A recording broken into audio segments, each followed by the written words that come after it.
kanilang mga kamay at gunting nakasalalay ang kagandahan at kagwapuhan ng kanilang mga kliyente. Mga dekalibreng hairstylist, hindi basta-basta, lalo pat ang kanilang mga ginugupitan, puro mga sikat. Isa si Alona sa mga dinarayong hairstylist sa salon na ito sa Libis, Quezon City. Hindi raw bababa sa 16 na customer ang nagugupitan niya kada araw. Karamihan daw ng kanyang mga kliyente, mga sikat sa lipunan. Kagaya na lang sa araw na ito, isang very important client ang kanyang inaasahan. Walang iba kundi ang dating Pangulo ng Republika ng Pilipinas na ngayon Congresswoman Gloria Macapagal Arroyo. Si Alona lang naman ang nag-ayos ng pinaka-latest na hairstyle ng dating presidente. Nagumulat sa lahat na pinag-usapan nitong nakaraang linggo.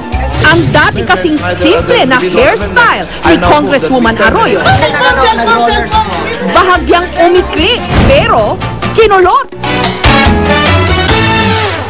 Yung unang ginawa ko siya, ang sabi niya, Alona, nagpapahaba ako ng hair. Nag-suggest po ako, nai-highlights ko siya, kukulayan ko siya, and then gugupitan ko siya. Ako po yung nag-suggest na yun ang magiging style niya. April last year, nasabi sa akin ni Ma'am Luli, si Ma'am Luli matagal ko na siyang kliyente, siguro mga 15 years na kaming magkakilala. At nasabi niya sa akin, sabi niya, Alona, pagbaba ni Mami sa Malacanang, sana ikaw na lang gagawa sa kanya. So far, nagustuhan naman niya.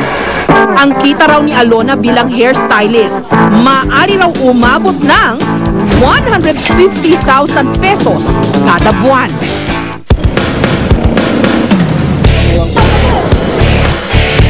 Ang barbero namang si Arman, tuwing gugupitan daw niya ang kanyang pound for pound na kliyente, kakaibang laban daw ang kanyang hinaharap. Kailangan kasing masiguro niyang babagay ang kanyang gupit dito, lalo pat ang kanyang numero unong kliyente, isang sports icon at politiko. Si Arman ang trusted na barbero ng pambansang kamao at sarangani Congressman Manny Pacquiao. Si Sir Man, hindi yan siya masilan sa hairstyle kasi ako mismo gumagawa ng new look at new fashion na bagay sa kanya. Kasi alam mo naman si Sir Manny na kung gaano siya ka-famous na tao, sinasabay ko lang din yung mga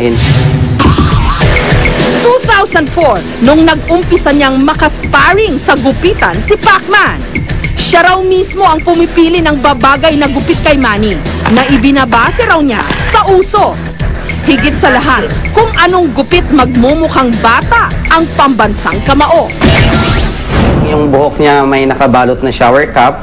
So, gina-hairspa ko siya kasi gusto niyang mag-relax. Then, gusto niyang ma-treat din yung scalp niya siguro. Ngayon naman, ang gupit ni Pacquiao may hawig daw sa hairstyle ng kanyang idolo na si Bruce Lee. Napakahalaga raw ng papel ng hairstylist para magkaroon ng iba't ibang look at napapanahong estilo ng buhok ang kanilang mga kliyente, lalo na ang mga celebrity. Itong this part to, ito kasi yung hindi ko mo connect. Kasi isa sa madalas nilang takbuhan, ang hairstylist to the stars na si Jing Moniz. Sa hapong naroon sa salon ni Jing ang aming team, natsyempohan namin si Chris Aquino at si Heart Evangelista. Humabol din si Daniel Matsunaga. Wow, is this her first time to Brazil? Nagsimula lang daw si Jing bilang taga-shampoo sa isang sikat na salon noong 1980s. Hanggang nakagupit na rin siya ng sarili niyang pangalan sa hairstyling. Nag-start ako shampooist. I was still high school student that time kasi during that time, mahilig akong gumimik.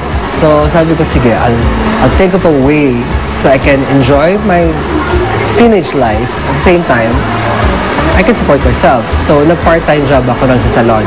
And then from then, I was kind of enjoying it.